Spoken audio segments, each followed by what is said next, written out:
माननीय श्री इमरान प्रतापगढ़ी 3 मिनट। धन्यवाद सभापति महोदय। पिछले 10 घंटे से देश की पार्लियामेंट में चुनाव सुधार और एसआईआर पर होती हुई बहस और बड़े बड़े नारे वादे, समंदर ये तेरी खामोशियां कुछ और कहती हैं, मगर साहिल पे टूटी कश्तियां कुछ और कहती हैं। कैसा चुनाव और कैसी पारदर्शिता सर।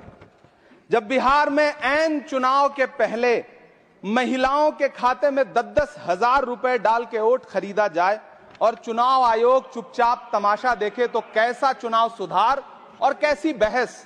सभापति महोदय, जब सत्ता पक्ष में भारतीय जनता पार्टी के अकाउंट में 10,000 करोड़ रुपए से ज्यादा पड़े हों और देश की सबसे बड़ी विपक्षी पार्टी के अकाउंट में तकरीबन 100 करोड़ रुपए पड़े हों, तो फिर जमहूरियत जिंदाबाद का नारा सिर्फ और सिर्फ ढोंग नजर आता है। सभापति महोदय, जब देश के गृह मंत्री और प्रधानमंत्री की तरफ से विपक्षी पार्टियों के विधायकों को तोड़ने को देश की मीडिया ऑपरेशन लोटस कह करके सेलिब्रेट करे, तो फिर कैसा सुधार और कैसी जमहूरियत सर। जब यूपी के मीरापुर उपचुनाव में वोट देने के लिए घर से निकली मुस्लिम महिलाओं के सामने पुलिस का इंस्पेक्टर रिवॉल्वर तान के वोट न देने की धमकी दे, तो कैसा चुनाव सुधार और कैसी बहस सर। जब महाराष्ट्र में शिवसेना और एनसीपी जैसी पार्टियों को तोड़ लिया जाए और उनका चुनाव निशान छीन लिया जाए और चुनाव आयोग चुप रहे, तो कैसा चुनाव सुधार और कैसी बहस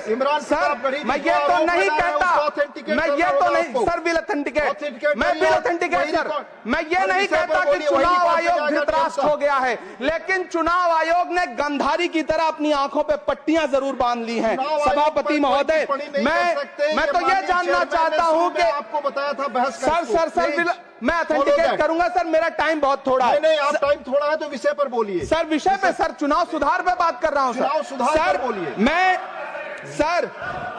मैं तो ये कह रहा हूं सर कि 40 से ज्यादा बीएलओ ने अपनी जान दे दी है सर। होना तो यह चाहिए था कि बहस शुरू होने से पहले उन्हें श्रद्धांजलि दी जाती। सर, चुनाव आयोग बात करने को तैयार नहीं है। कातिल ने किस सफाई से धोई है आस्तीन, उसको खबर नहीं कि लहू बोलता भी है। राजस्थान के बीएलओ मुकेश जांगीड़ हो, हरिओम बैरवा हो, मध्य प्रदेश के बीएलओ रमाकांत पांडे हो, सुजान सिंह हो, उदयभान सिंघारे हो, मनीराम हो, सीताराम गौड़ हो, सर्वेश कुमार हो, कविता हो, अनिता नागेश्वर और भुवन सिंह चौहान हो। सर, ये बीएलओज हैं जिन्होंने जान दी है सर। आखिर चुनाव आयोग उनसे ऐसा क्या करवाना चाहता था कि उन्होंने जमीन